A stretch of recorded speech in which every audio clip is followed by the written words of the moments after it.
da daɗawa batun isar barhama, duk da mun san ya zarta furucin wata kalma. Shi ya gyara ya tsaya da kyau ya nuna karama, a cikinsa ta narke ta gane kanta da kima, sannu sirrin tafiya. Shehu shi ne shehu. Me kake nema zo ga shehu ainihin sirri, mai rabo da daɗawa matabbatar duka sirri. Sawa kanka da ka zo ka tafufal da sururi, a gidan shehu kaɗai ake wa tsari. Maganar ɗaya ce. Shehu shi ne shehu. Damu mu je gausu muna bayanka, ba gudu ba ja baya sai fa mu ko ɗaka. Mu da annabi muka san ka kuma nan muka ganka, dole ne mu faɗa tun da kai wa mai laulaka, mu da 'yan zawiya.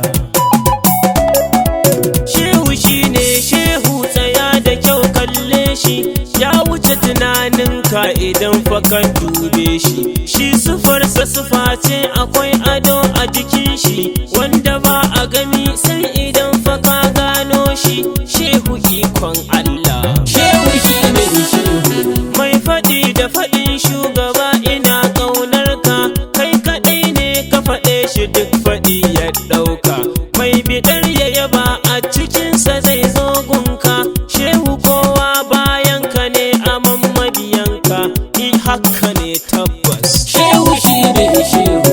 Shehu ga mu masoyanka kai mugun manzanka, ƙara yaye mana hujjuban cikin halararka.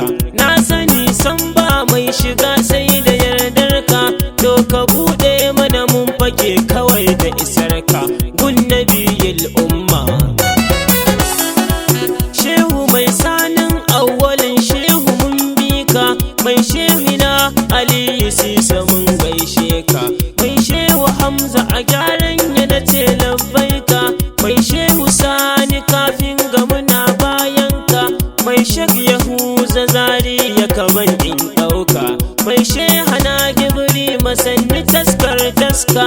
Shehu mai shehu a kusan ka ban yardarka, mai Aliyu harazin mu baba taskar taska, mai Abasu fiyanu gwani ina gaishe ka, mai shehu Abdulrazaki kusa mun gaishe ka, mai shehu Sarhamu shehu labbaika. Shehu mai shehu Hassan Sisa na zaɓe ka, mai gidan shehu Lamadi ina bayanka, mai shehu Hamisu ɗan fili na gaishe ka, mai shehu mai saje gwani ina bayanka, mai shehu Adamu baba na gaishe ka, mai shehu Yusufu sufi gana na gaishe ka, mai shehu na madi ina rawa da bazarka, baba nunan